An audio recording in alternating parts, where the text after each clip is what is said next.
We now play a game of If You Only Knew. I throw questions at you, Ben. Oh, man. Who was your childhood celebrity crush?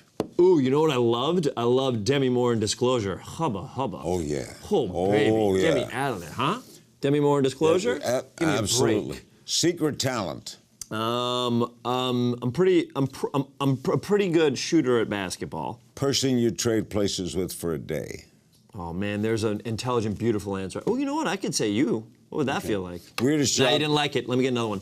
How do you know I didn't like it? I liked it. No, I liked it. You looked down, you didn't even care. I'm gonna say, I would love to have the skill set of a Meryl Streep or a Tom Hanks. I'd love to be them one day and see what it feels like to have that control of your craft. Weirdest job you've ever had? I sold sneakers at a place called Athlete's Foot. I also worked at the petting zoo at the Bronx Zoo. And Really? Yep, and I worked, and there's a llama that I loved, and there's a picture that my mom took of me feeding a llama while sitting on there, and that was, I think, the most status I've ever had in anything in my entire life. Great zoo. Oh, great zoo, by the way. Guilty pleasure.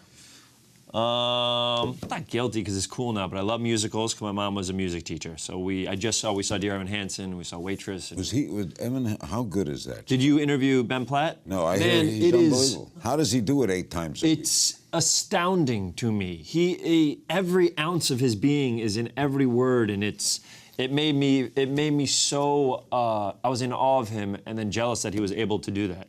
Really, he's that good? Yeah. Where'd he come from? He was in a couple movies, but I don't know. Maybe from your heart and soul. Can you make sure before we run out of time that I get to ask you 2 questions? Yeah, okay. I really. And Okay. Okay. I think you're great. Do you do an impression of me?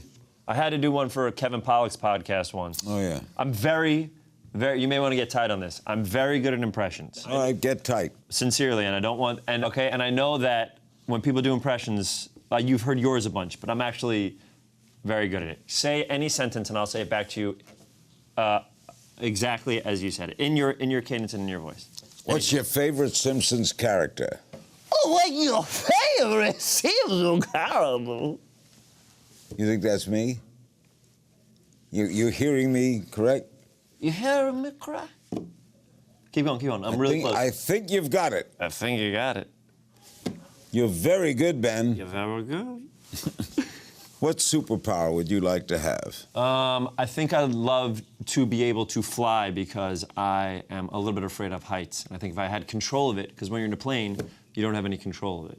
You don't have trouble flying in a plane. I fly so much for work that I'm fine. But this is what I realized. The first couple times I was in a plane, it was incredibly turbulent. And that's what I thought all plane rides were.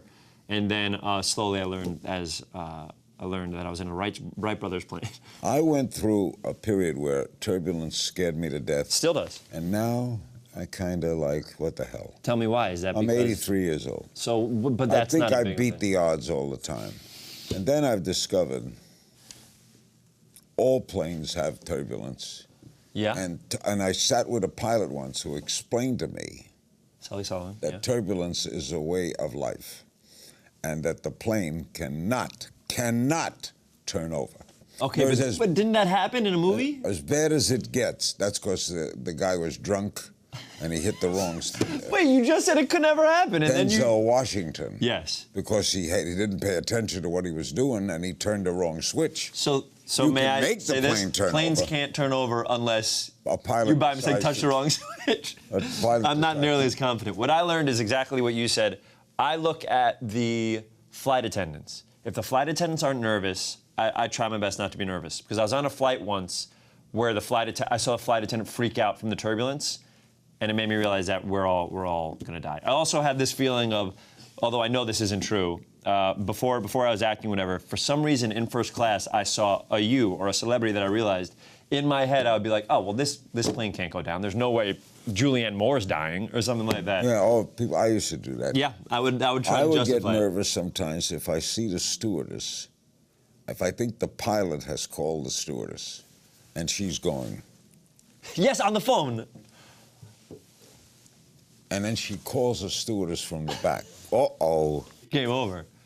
But I'll give you a quick funny story. I was on a plane that lost an engine. Are you serious? We're flying from Salt Lake to Washington, and United Airlines, and Oh, they can't catch a break. boom, boom, and a stewardess goes running forward, And the pilot gets on and says, I've been flying for 25 years. I've never lost an engine. We could fly to Washington with one engine. So I was sitting next to a guy. Remember, I'm doing a show called Larry King Live, right?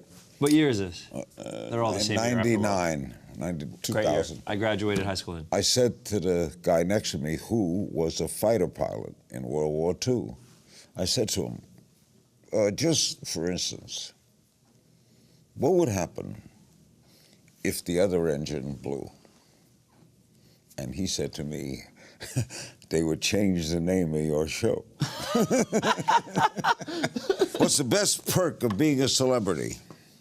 My hope is that if my family needed, I could help them out in a hospital way or something like that. Something in terms of I can help them out with a doctor, or maybe, and the one that I've utilized is the idea of taking my mom to a musical, which I wouldn't have been able to get tickets to, or something like that. Did you see Hello Dolly yet? No, but my mom just got tickets for. Have you seen it? I hear it's terrific. How many times do you interview Bette Midler? 5 or 6. Is there a human being that you interviewed and a question that you regretted over the course of your 60 years of interviewing human beings? No, but I regretted not having asked the question. Can you tell me what that is? Or Yes, it's too I personal? had on the head of Apple. At what time? Which human being? The second head of Apple, who's a wonderful guy, by the way, still alive. Okay. And it was a 2-hour radio interview. I had him on for the whole 2 hours, and then we start taking calls. And he said, you know, you never asked him why he fired Steve Jobs. Yeah. He fired Steve Jobs. Yeah. I didn't know that at the time. Why didn't I ask that? I mean, that was dumb. That's one of your biggest regret out of politicians and. No, that comes to mind. It popped out. You That's asked, amazing. I Yeah. asked. Watch new episodes of Larry King Now, Monday, Wednesday, and Friday on demand on Aura TV and Hulu.